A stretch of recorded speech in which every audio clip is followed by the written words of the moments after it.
అందరికీ నమస్కారం. Welcome to my channel Shiva talks.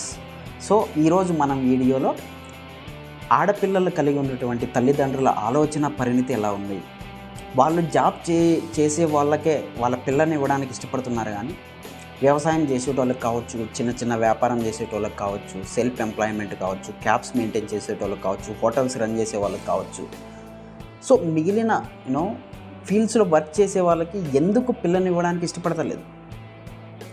మగపిల్లల తల్లిదండ్రులకి మరీ ముఖ్యంగా ఎవరైతే ఈ వ్యవసాయం చేస్తున్నారో, ఎవరైతే చిన్న చిన్న సెల్ఫ్ ఎంప్లాయ్మెంట్ చేస్తున్నారో వాళ్ళకి పిల్లని వెతకాలంటే చాలా ఇబ్బంది అవుతుంది ఈ రోజుల్లో. ఎందుకు ఇటువంటి పరిస్థితులు ఏర్పడ్డాయి? ఆడపిల్లల తల్లిదండ్రులు థింకింగ్స్ ఎలా ఉన్నాయి? అసలు వాళ్ళు ఎందుకు జాబ్ చేసేటోళ్ళకే వాళ్ళ పిల్లని ఇవ్వాలి అని అనుకుంటున్నారు అనేది మనం ఈ వీడియోలో క్లుప్తంగా మాట్లాడుతున్నాం. సో సింపుల్గా చెప్పాలంటే ఆడపిల్లల తల్లిదండ్రులు ఏం ఆలోచిస్తున్నారంటే, జాబ్ చేసే వాళ్ళకి వాళ్ళ అమ్మాయిని ఇస్తే సుఖంగా ఉంటుంది, హ్యాపీగా ఉంటుందని వాళ్ళు ఫీల్ అవుతున్నారు. కానీ వాస్తవంగా వ్యవసాయం చేసేటోళ్ళకి పిల్లనిస్తే వాళ్ళు ఉన్న ఆనందం కంటే చాలా తక్కువ ఆనందం జాబ్ చేసేటోళ్ళని చేసుకున్న వాళ్ళకి కలుగుతుంది. నువ్వేంద్రా బాబు ఇట్లా మాట్లాడుతున్నావు అని ఏమనుకోవద్దు. నేను సింపుల్ సినారీ ఎక్స్ప్లెయిన్ చేస్తాను, అది నిజమో కాదో మీరే అనలైజ్ చేసుకోండి, ఓకేనా? ఇప్పుడు 1,00,000 రూపాయలు ఉద్యోగం ఇచ్చేవాడికి తమ పిల్లనిచ్చి పెళ్లి చేశారు అనుకుందాం. అతడు ఏ ముంబాయో, బెంగళూరో, హైదరాబాదో, చెన్నై, పూణే లాంటి సిటీస్లో ఉంటాడు. ఆ 1,00,000 శాలరీలో ఒక 20,000 రెంట్కి పోతుంది, ఇంకో 20,000 ఖర్చులు పోతాయి, ఇంకో 10,000 ఎంటర్టైన్మెంట్కి వగైరా వాళ్ళ పర్సనల్ ఖర్చులకి పోతాయి, ఇంకో 50,000 వాళ్ళు సేవ్ చేస్తారు. అంటే 1,00,000 ఎర్న్ చేస్తే అందులో 50,000 వాళ్ళ కటింగ్స్ పోతున్నాయి, ఇంకో 50,000 మాత్రమే సేవ్ చేస్తున్నాయి.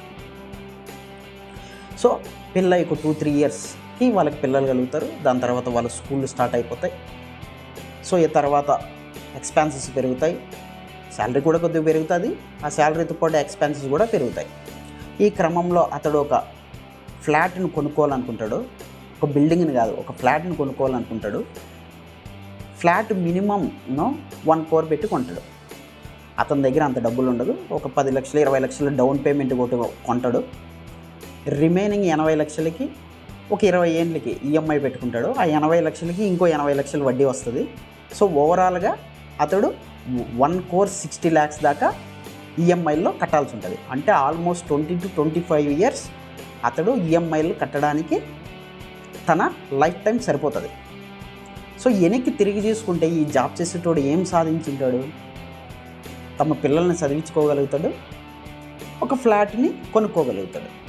ఇది తప్ప జాబ్ చేసేటోడు ఇంకేమీ చేయలేడు. ఎప్పుడు వాళ్ళ పేరెంట్స్ సైడ్ నుండి కానీ, లేదంటే అమ్మాయి సైడ్ పేరెంట్స్ నుండి కానీ అతడికి సపోర్ట్ లేదనుకో, ఒక జాబ్ చేసే అతను ఇంతకు మించి ఏమీ చేయలేడు. This is for sure. ఇప్పుడు వ్యవసాయం చేసే వాళ్ళ గురించి మాట్లాడుతాం. ఇప్పుడు ఉండే ఊరిలో ఒక 5 ఎకరాల పొలం ఉంటుంది. 5 ఎకరాల పొలంలో వాళ్ళు ఏదో పంటలు పండిస్తారు. వాటితో పాటు ఒక 4 గేదెలు ఉంటాయి. అవి పొద్దున ఒక 40 లీటర్లు, ఈవినింగ్ ఒక 40 లీటర్లు పాలిస్తాయి. సో అంటే యావరేజ్గా రోజుకి 80 లీటర్లు, అంటే రోజుకు 3,000. పంటల్లో వచ్చేది పక్కన పెడదాం. సో రోజుకి 3,000 అంటే పర్ మంత్ 90,000. ఒక ఎక్స్పెన్సెస్ ఒక 30-40,000 చేసినా యావరేజ్గా ఒక 50,000 తనకి గేదెల ద్వారానే వస్తుంది. దాని తర్వాత ఒక ఆ వ్యవసాయంలో ఒక 2 లక్షలు 3 లక్షలు ఇయర్లీ ఇన్కమ్ ఉందనుకుందాం. అంటే యావరేజ్ అతనికి కూడా 50 నుండి 60,000 ఈజీగా తన ఉండూరులో ఉండి సంపాదించుకోగలుగుతున్నాడు. కానీ ఆడపిల్లల తల్లిదండ్రులు వ్యవసాయం చేసేటోడికి పిల్లని ఇవ్వడానికి ఇష్టపడతలేదు. సరే, వ్యవసాయం చేసేటోడికి ఇవ్వట్లేదు అనుకుందాం.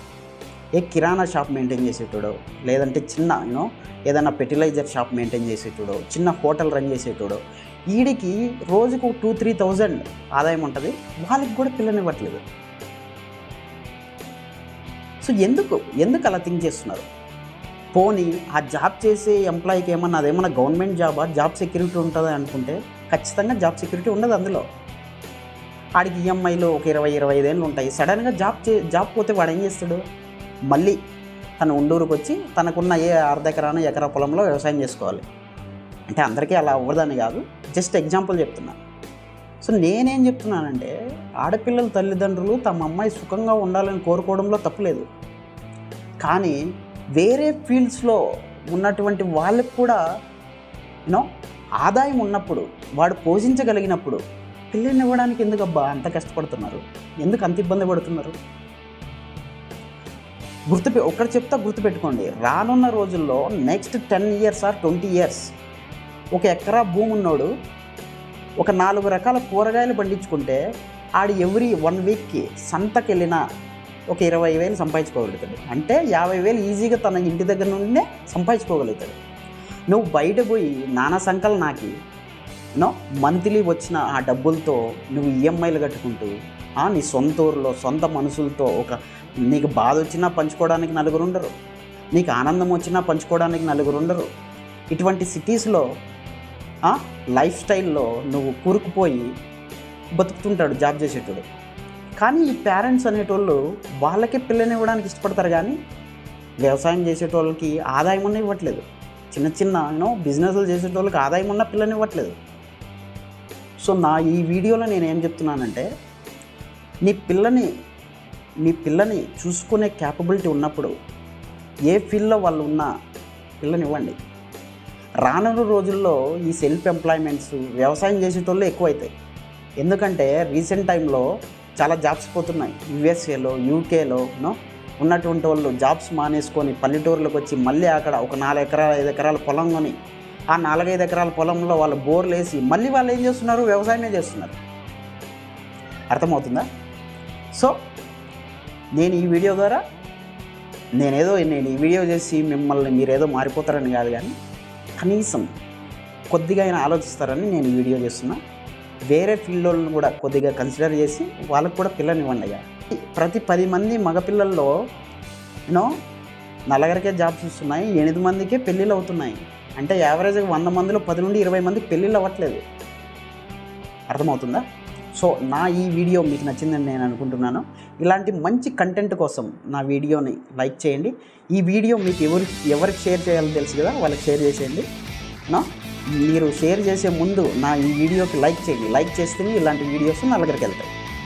So that's the end of this video. ఇంకో వీడియోతో మళ్ళీ కలుద్దాం. Until then signing off, miss you all. Thank you. Jai Hind.